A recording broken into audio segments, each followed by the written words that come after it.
An balima kunnafoni cakɛlaw bɔlɔlɔ matrafabaw n'o ye internet ye aw ni ɲantuma aw bisimila maliweb.net ka don kibaru kɛnɛ kan. الرحمن الرحيم الحمد لله رب العالمين أجنيار ما فوني سوما ما فوني كلي إني واتي إني بارا أنا يعني واتي أي واتي دفع parce que wati wokoni machita faut que on be en lutamo luteo mais comment on be mali la fana mzeka foni ini sokoma parce que am somo dala folo clé makala ya folo bon clé qu'on a makala ya folo sino willa mais makala ya folo willa donc ma fait comme ça ka fon clé comme ko clé willa ko ni clé boro ko ni so di ko ni ko clé willa li clé willa ko clé boro donc wala ya ni clé yo ani clé ko do wo bonne fait ni clé chauffeur re fo ani clé vers 13h katan ay dès que clé raka banko na bana ani clé ko e ma e bamanon ko ni yesu soli e fajiri ni clé du jeje ko clé de mabo oye tiens ko ni yesu soli fajiri ni du jeje ko clé de mabo ni clé bora so soli ban so soli to la mané mo so soli to la ay wala ka clé here ambul amin ala ka clé ja ambul amin chokoroba do konoma ko nyine chokoroba duma chokoroba nyine o nyine oui iti nyine do sorry ko ni nyine chokoroba ye kene musigi damuna ko ni jekuma den kumbora bu wili garbasal mais nyine jekuma ti bem amune wuti ay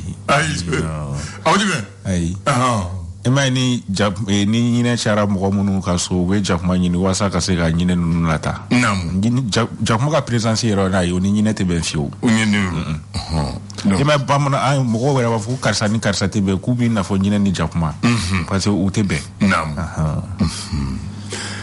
musukroba do ko ma ko depuis ale nyine da ko kunshi te donner kungolo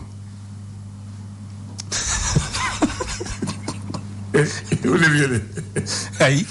mais oluta la ñogo se ga donné o ma chokodi yi ko ni oluta la ñogo abi na fo ñini ne yi te donné o ma de asi yo de ko depuis ale ñenda ko kusigi se ke donné kungolo fiyo yo we ga chokodi oluta la ñogo ay tabarakallah bana André ya André Fall lam de toni bada wa bita ko nentu parce que wodo nere ya kuni nere ya fo mu kluba mu kanto so mu kluba ay tu ma donc yelet ma fiki fa mu kluba wolo ngo André ma tellement que ndegel do ngo Etienne de ma ke jago André aba fo ale te ngo si tamoni ngo tukutele flier do se ba ali ngo André galame yele ba fa ya fa ko no ko ngam la sola donc Etienne yare am na dege don do o te ko jivi do ko don o te wa wala ko ko ni dege fe ko de gran blamandi de bomono gote amano de voilà sinon ambe clé ambe wati mena clé mena do mena de ala musa octobre kalo cleta ani nani samba flalen mo kan kele tubarikal gafobea le sor bo bomono gando le sor ko nyeta na ya yele ma nyeta yele est-ce que 600 anga jamana mi nyeta sala bismillah abasiraka aywa alhamdulillah bismillah la ko ke ale frete folo munde balo esoro ale frete folo kuma la fami ka bi ala musa octobre kalo cleta ani nani samba flani mo ani kelen kuluba ka olu feni o ye fanga fama daga rere nega kanya tan wakati metalike o kleni o ye chageda mi nyashinu no dungo jugu olu keleli ma olu koni bara munun ke olu nata o semen konta ko o di chamanche fanga o nyama mani o ye asimi goita ni bara ko fole abna ke bi nega kanya tan wakati fama ale daga ro kuluba ka olu fe no esor ale ka la seli o ye niye alibi amto esor ale konnana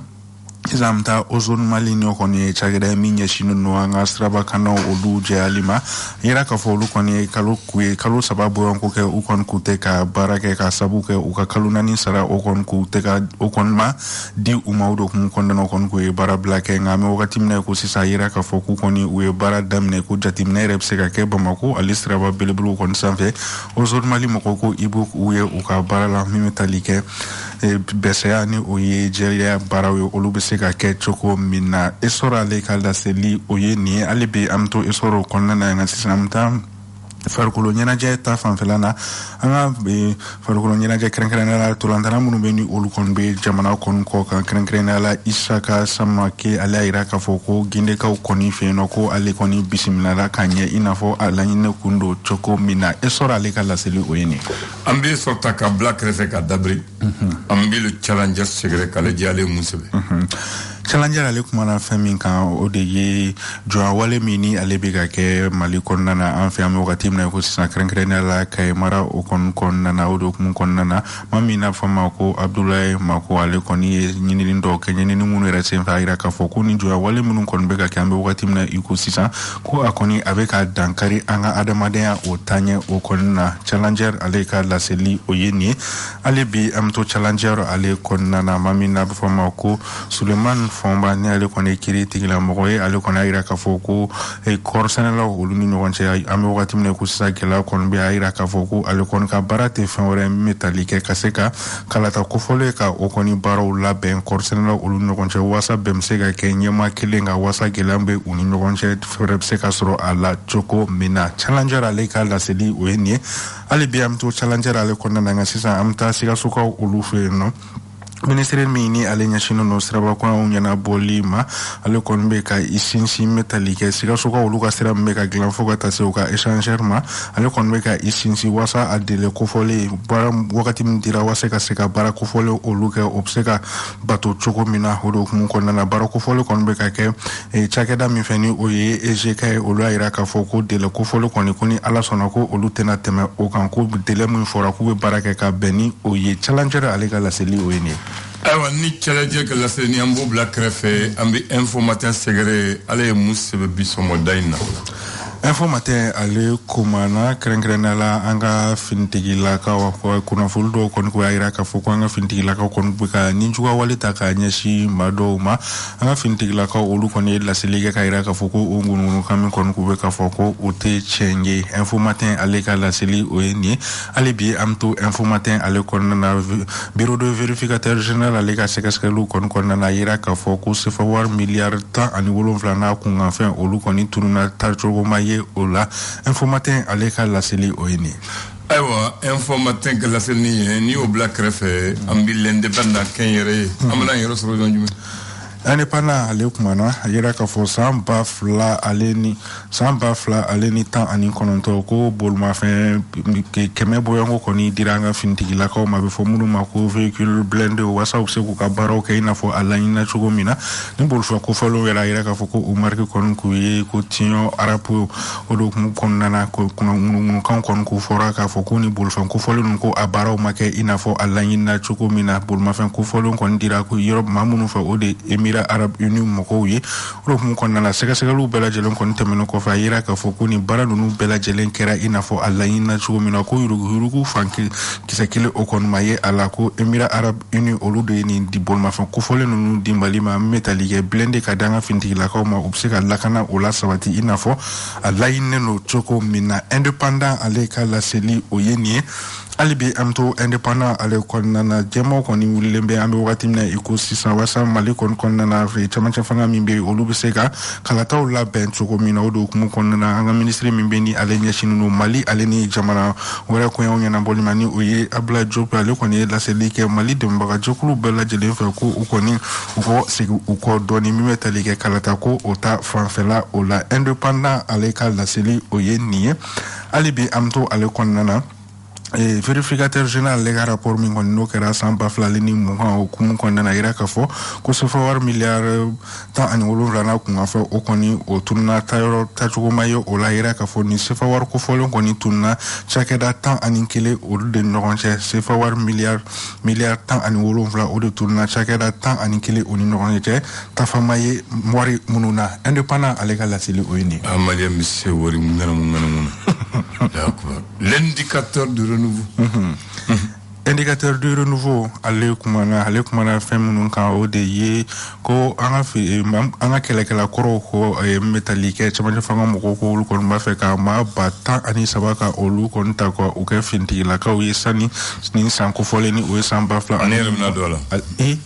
aya ko sani san 2000 ale ni 21 o ka ban o hukumu kɔnɔna la o ni ale secrétaire général ni o ye Antonio Guterres ale kɔni tare fɔ ka foli ta ka ɲɛsin an ka cɛmancɛ fanga mɔgɔw olu ma bɔlen kɔɲɔnɔ metali kɛ affaire des équipements militaires ni min kɛra sababu ye Sumailu Bube Mayiga ni maa caman olu kɔni bɛ kaso la wagati min na ko sisan o de hukumu kɔnɔna la Sumailu Bube Mayiga ale ka sɔrɔ ladonbagaw ni o ye avocat olu kɔni ni kunnafonidilaw ye barolasigi kɛ kununko barolasigi min fɛ senfɛ o y'a yira k'a fɔ ko olu kɔni ka client ko a kɔni ani hakɛ minnu ka kan ko dame ka kari o la kasobo o kɔnɔna na ni laseliw kɔni kɛra u ni kunnafonidilaw olu ka barolasigi dɔ fɛ min yɛrɛ ni a kɛra kununko bolen ko eno ko sur la dombo ko kulu min be na be fo ma ko sina befni ale la bangi mo ko ale ni wor ko ta fan felo ka la salto lu ko ko ya ira ka fo ko dona na tawla krenkren la ni kalu sa na ko u kon bena kle saba barabla o ko ni o boloda kle saba barabla min kon sen fo ya ira ka fo ko service minimum otna ye ala hodai al ni barafitini mun me ka bango ko na ko otna ye ala gisho automatique o lu fenetna barake sina be falen kuna fu di local barla sigi do kon fe wen kuna fuldi koni oke adaka warita eni odongase ay ta ko waruta de indicateur du renouveau alega la sili o ye niye nam nayo black refe kabako fadunya o ejina tokoyde kabako bakono kabako bawde be kabako baw bismillah ama damne yelman kaw olu fe no wina fo kon beto ga mo fa ka ke straka udo ko kon na muso do koni ale kon bonena anina muso ko fol kon si beti jo san bisaba ani shekin bon ko lo ko koni akanti ka fa yoro tiga katani olu e alini ajeli utarani o fenne ye ni kera yelman kaw olu fe no amene boy yelman amina bama ko kren ala sigida na nina ola amdele kaw olu fe no era ka fo ko demsen fitini munu shikon beta san sababu ngola ko lu kon bora so san fe ka bin sanu u koni uta sani u kasinu hospital kon na ira ka fon demsen ko folon koni u bonena u nina kera am dalai bamako sigida na nina ula kabako aleka laseli o yeni ali biam to kabako ale kon na sisam ta musabuku ka olu fe no zondo koni ale ay se kata shoni kon ke zonko fole amnina wa chi fuka afaka kasrogata ashukon fli baji ola ninkera musabuku ka olu fe no ali bi am to kabako ale kon na nin kon kera bagadaji ka olu fe no kera accident koni min kala sababu e ka den fitini do mi re sambeti jo sanflala ka ale bone anina kera metalike bagadaji ka olu fe kabako aleka lasili oyeni alibi amto kabako ale konnana na sisa amta aéroport international Modibo Keita de Senu ale konnana rokun konnana kulumi kon sigilembe wasaka mina minifon olu seka segali baro konke o kera sababu ka héroïne ale kilo kelena kunga ka o minani héroïne ko folere amusaka beti jo sefa war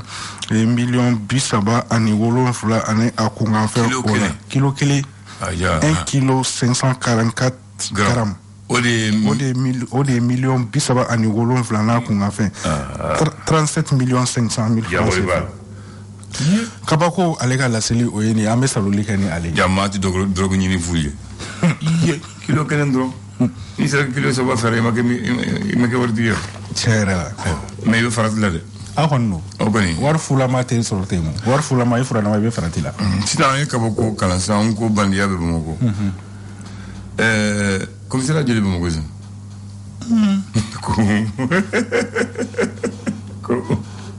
question piège commissaire Djeli Bamako 13 terre 13 ay akachano yo pero no akachano ikakina nyuende commissaire nyuende ikakina ebe ki nyuende nebe Calaban garanti bugu ne rakoro garanti bugu ne rakoro garanti do bon c'est ça commissariat tani segi de bay na ye kelen faraka ok tani segi mna fu c'est ça même là fait que mon voyage ni 90 yanni la makake ngalo démocratie la commissariat wo ordon tumbo mako be kono aso bomo tumbo boko senima bomo dan falaje tout d'Afrique ni bi bokata se guri sikaso dan huyo ni bina ta aw fe kalabankoro ni temena kati mele bako jikoro ni pombiro mena mo da ya to be tunye mo ko forode yan so diba ni temena IMPP izenka so ko ta be tunye foroye mo ko dande wo ni bina ta kulukoro ni sera sisan jirbugu marcela abara bukazumbugu yoromina ulu be tumbe mo ko sene yorode mo ko tumbo mo wasin sebe ngoro ni fitri teme itse teme bonga point mais c'est benoît du point ibe kako so yoromina itse ka se worolo che abina fo wakati mela de wadi ngo fo 90 tout près anan mo to mabode 90 tout près voilà wadi na commissariat woro tumbe mo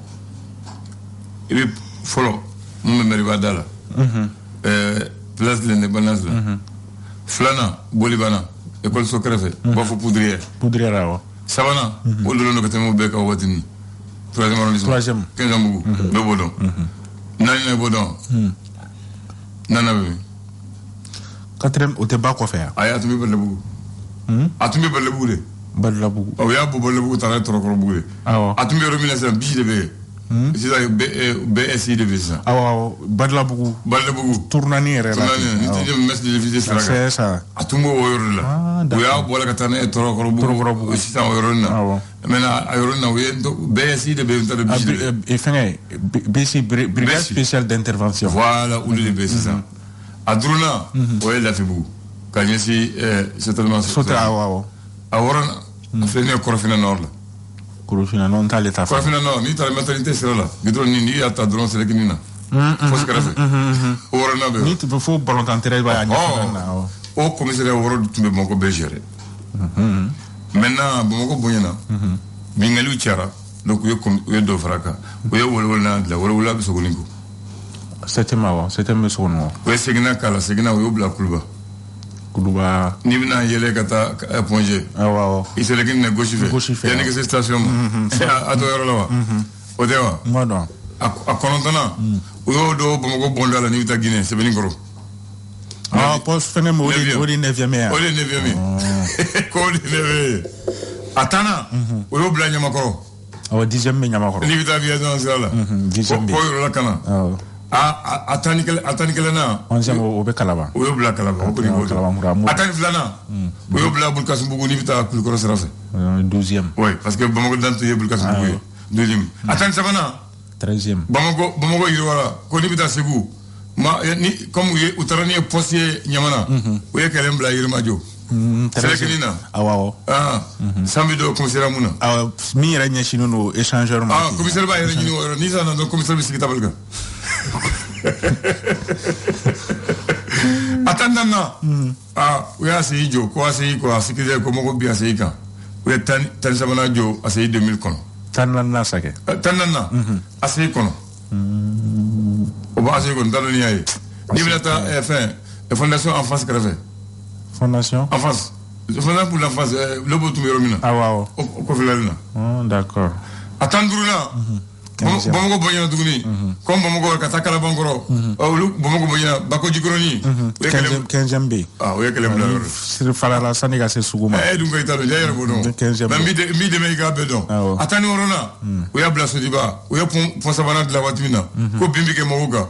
Oui tani orona bla wala. O be fanme. E so diba ke. Ni bila ile pour savana ke. Abe orona. E moyo c'est diba be. Hier fan fela. Voilà be. Maintenant atani wolo wulana. O de la ba yo mum bla hippodrome na. Hippodrome 2. Anto kon fan. Ni bila ta gomisra la.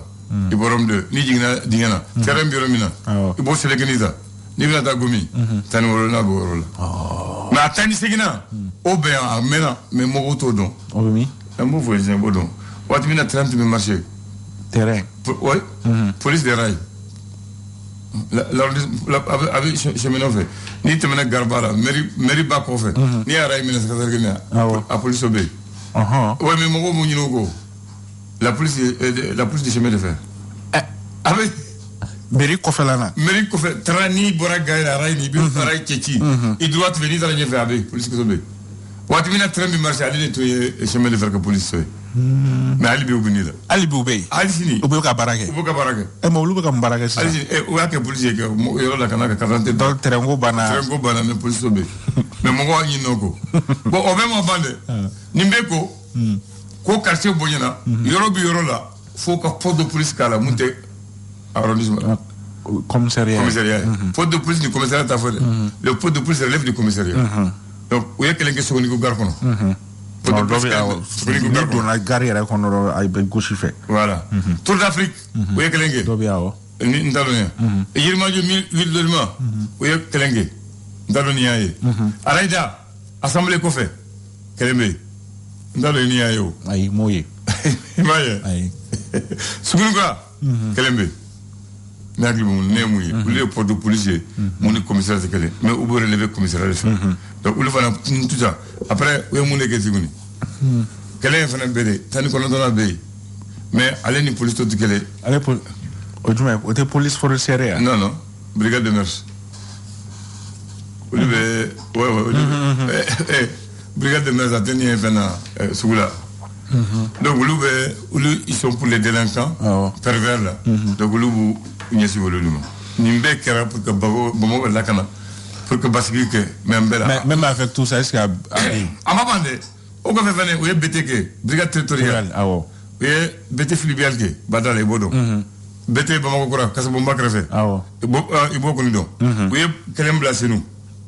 aéroport sera là aéroport awo ni bodo o kelembla moriba bugu sisa ka kelembla sangare bugu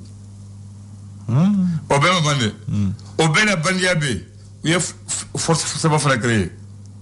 il y a mon brigade d'investigation brigade spéciale d'intervention après ils ont fait bac brigade anti-criminalité après ils ont fait police spéciale force anti-FNB force anti-B j'ai jeune FNB donc il y a une bec mais halibi la kanama sabati ngam gesa ni ak jigine zron nimbe bamako okora ngayer la kana anga klito ayer la bon ni agli even in bedo me yima ne ko police me mado mais pourtant ne afo yu betu kero awo mu yoro do me muta a nombre exact de do tan mo le do donc il a nombre yo do ça nombre do ça donc merci Kambe ouais.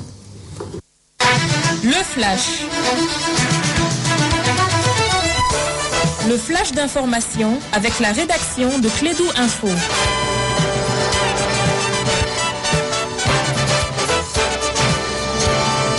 Bien, on va donner la parole au commissaire de l'information Bakary Cissé pour présenter le flash de 9h. Bienvenue. Oui, merci Abdoulaye. Bonjour à toutes et à tous. Bienvenue dans ce flash d'information. Le 11 octobre dernier, c'était l'ouverture de l'atelier national sur la relecture du cadre juridique des médias. Donc cet atelier se poursuit à la maison de la presse. Les participants répartis entre différents thèmes débattus pour définir sinon et redéfinir les statuts du journalisme professionnel, définir la presse en ligne, éditer à titre professionnel et clarifier également les statuts des sites internet personnels et des blogs édités à titre non professionnel et définir également donc les délits de presse et proposer plutôt des sanctions donc pécuniaires que la privation donc de liberté. Donc certains participants en tout cas se sont bien prononcés par rapport donc à la tenue de cet atelier. Sur un autre plan, le ministre de la refondation de l'État, Ibrahima Issa Maïga, s'est rendu, c'était le mardi dernier, au siège du parti politique RPDM pour échanger sur la refondation avec les leaders. Au menu donc des échanges, la refondation de l'État, les assises nationales, les RPDM et les 14 autres partis politiques alliés sous le leadership du docteur Cheikh Modibo Diarra ont tous participé à la rencontre avec le ministre Maïga. Sur un autre plan, les membres du collectif des avocats pour la défense de Soumeylou Boubeye Maïga ont tenu hier un point de presse. C'est à la maison de la presse. L'objectif est d'informer l'opinion publique sur l'état d'évolution de la procédure qui est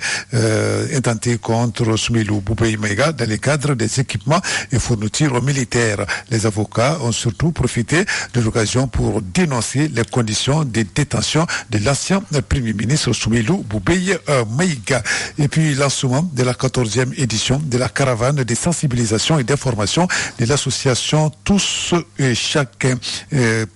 sur le lavage des mains au savon. Les lancements, c'était hier à la direction nationale de la santé. L'objectif de cette caravane est de mobiliser la population de Bamako pour adhérer au lavage des mains au savon, afin donc de réduire beaucoup de maladies transmissibles avec la main. Et puis nous allons terminer par la culture pour magnifier la célébration du Maouloud. L'association des ressortissants pour le développement du cercle de Tombouctou, RDCT, a organisé hier mercredi 13 octobre 2021 un point de presse pour informer l'opinion nationale des festivités du Maouloud à Tombouctou. L'objectif est de contribuer au développement socio-économique et culturel de la cité des 333 saints. Voilà, donc là c'était hier. Et puis sport football demain, les Binga FC, notre représentant en coupe de la Confédération africaine de football, il reçoit donc le représentant du Burkina Faso. Il s'agit donc de Yenega. Le coup d'envoi de la rencontre est prévu pour 16h30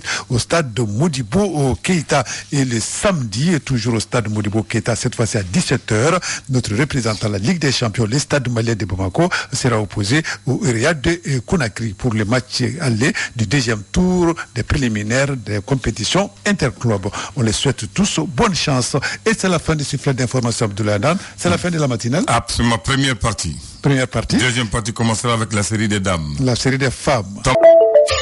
aw tulo garsɛgɛ kɛra kunnafoni la kumaba minnu ye maliweb.net sanfɛla la o de ye nin ye ni ala ma an ka jɔnya jɔn an na a kan an bɛɛ kunnafoni wɛrɛw kɛnɛ kan